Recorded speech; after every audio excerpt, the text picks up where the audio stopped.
खबरों की खबर में आपका इस्तकबाल है। खैर मकदम है। देश और दुनिया की ताज़ा तरीन खबरों के साथ मैं हूँ आपका दोस्त अबरारुल हक।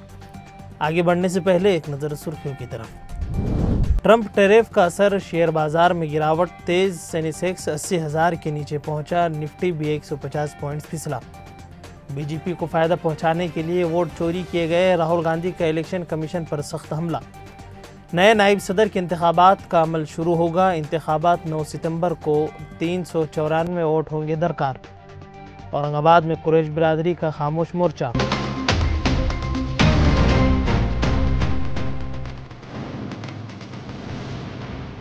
ये है खबरों की खबर और आप देख रहे हैं खबरों की खबर टीवी। नाजरीन, अमरीकी सदर डोनाल्ड ट्रंप ने हिंदुस्तान पर लगाए 25% टैरिफ को बढ़ाकर 50% कर दिया है।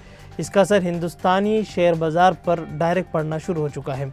सेंसेक्स और निफ्टी दोनों इंडेक्स गिरावट के साथ लाल निशान पर खुले और इनमें तेज़ी से गिरावट भी हो रही है।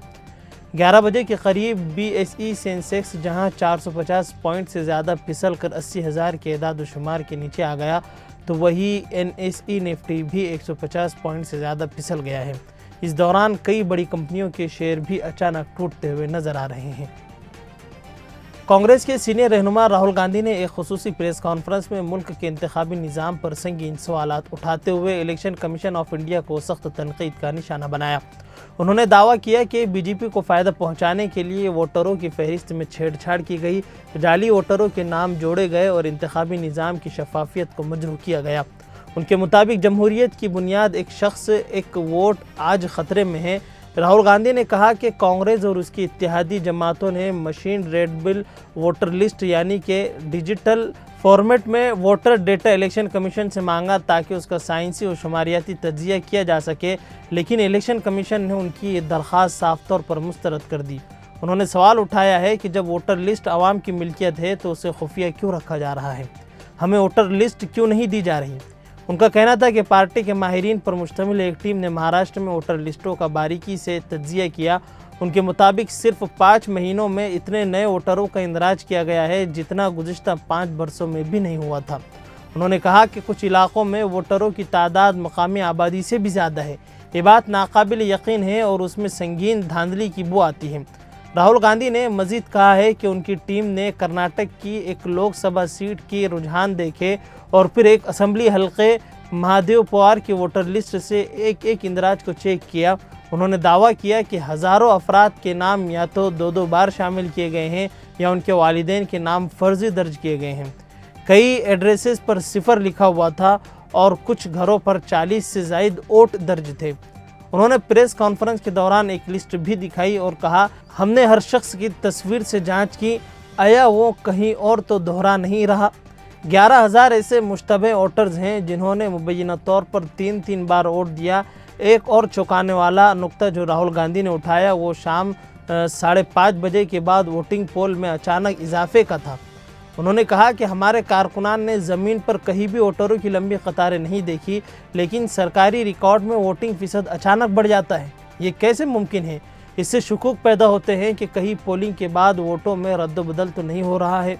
प्रेस कॉन्फ्रेंस के आखिर में राहुल गांधी ने कहा है कि कांग्रेस इस पूरे मामले पर जल्द तफसीली सबूत आवाम के सामने रखेगी। उन्होंने आवाम से अपील की है कि वो चौकन न रहें, क्योंकि ये सिर्फ इलेक्शन का मामला, इंतखाबात का मामला नहीं है, बल्कि हमारे जमहूरी हक का मामला है। हिंदुस्तान के अगले नायब सदर के इंतखाब का अमल बाकायदा तौर पर शुरू किया जा चुका है। इंतखाबी कमीशन ने 9 सितंबर को होने वाले इंतखाब के लिए बुध को नोटिफिकेशन जारी कर दिया है, जिसके साथ ही नामजदगी का अमल भी शुरू हो गया है।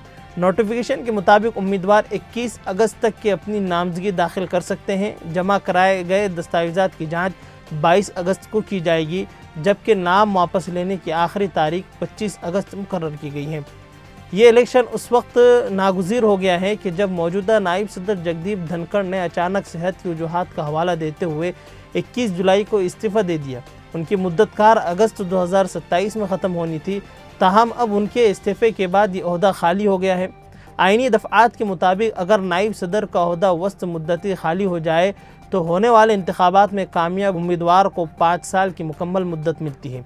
चंद खाली नशिस्तों के बावजूद दोनों ऐवानों की मुअस्सिर रुकनियत 786 है ऐसे में उम्मीदवार को जीतने के लिए कम से कम 394 वोट हासिल करना होंगे, बशर्ते कि तमाम अहल अरकान वोट डालें।